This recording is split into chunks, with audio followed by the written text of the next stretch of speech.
Hi, I'm Rosey, aka TheRoseyGamer. I'm a variety streamer focused on RPGs and story-based games. I stream Wednesday, Thursday, Saturday, and Sunday in Central Time, and my ultimate... Welcome. Thank you so much for being here. Absolutely. Thanks so much for having me. Yeah, I'm excited. All right, so let's go ahead and start with your username, how long you've been streaming, if you're an affiliate or partner, and also your average viewers and current followers.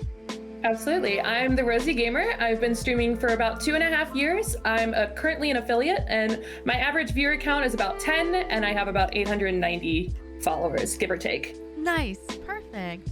So let's talk about analytics. Do you look at that data, and how do you incorporate it into your streams?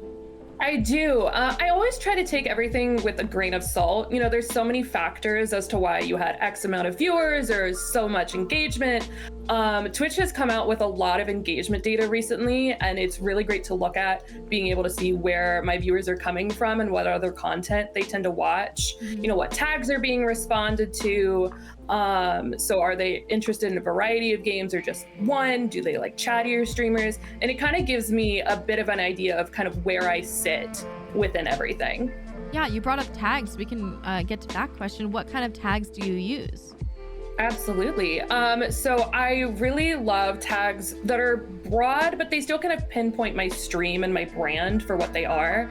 LGBTQIA tags have, had the highest impressions. Specific ones like demisexual or ADHD are kind of identifiers that I use that other Twitch users might be searching for in order to relate to that streamer have been really great.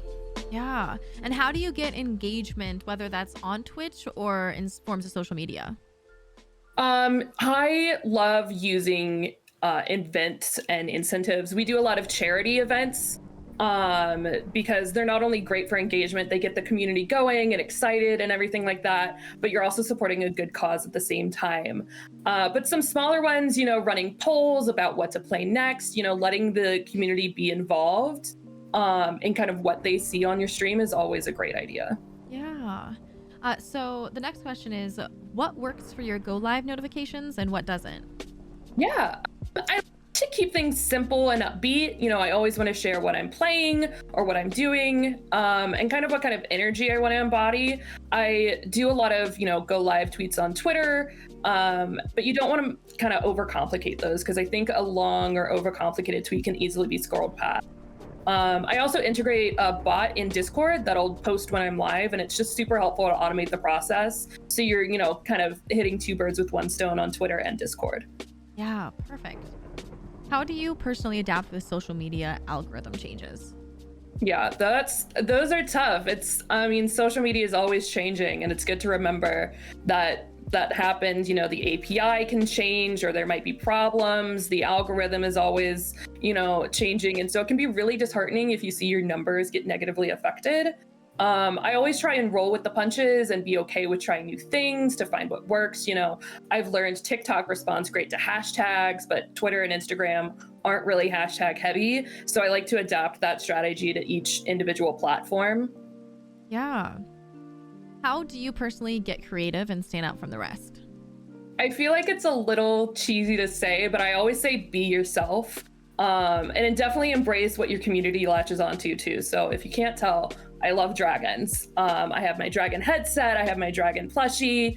And during a playthrough of Final Fantasy X, I called Bahamut Dragon Daddy, and my community just latched onto it and has not let go. So it's become a fun part of my community, and it's something that my viewers help build. So, being creative, standing out from the rest, don't be afraid to be yourself and let your community kind of roll with whatever they want. Yeah, totally. How do you make friends in the content creation realm? Yeah. So I think it's really important to find people you want to be around. Everybody says to make sure you rate into streamers you haven't met before, and that's a really great thing to do, especially for starting to network. But I think the most important factor with introducing yourself to other content creators and making friends is finding someone that you enjoy watching and being around, and someone whose content you want to support in the long run. Because I feel like if you just go into a community and kind of expect things to come out of that without, putting in the work and the commitment to really be there, I don't think you're going to see like the engagement that you really want. So being an active member of other communities really just helps to develop your own community at the same time and get that network of support. Yeah.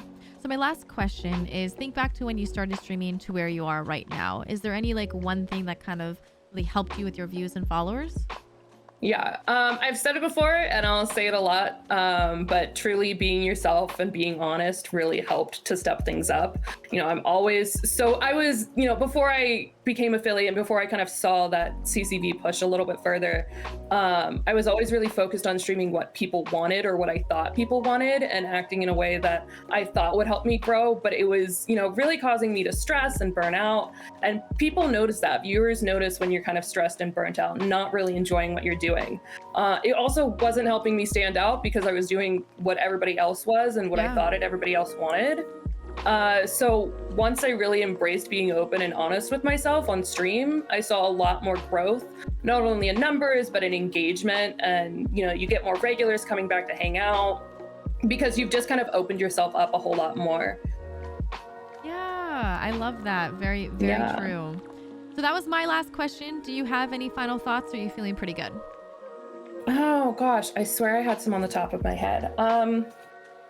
Honestly, I feel like if I had any final thoughts to give, I would say that, Twitch, as much as you want to grow, it's never a competition. And I think networking and making friends and having a great time with what you're doing is the most important thing. Twitch is a commitment, especially if you want to grow, and you've got to invest in that, not money invest. I'm not talking about that. You don't have to have the most expensive setup or anything like that, but you've got to invest kind of like the time and the energy, not only into your stream, but into yourself and to being like who you really want to present to other people.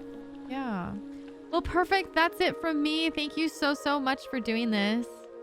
Thanks so much for having me. I really appreciate it. Yeah. All right. We're going to say goodbye to YouTube and then I'll talk to you right afterwards. All right. Perfect. Bye, YouTube.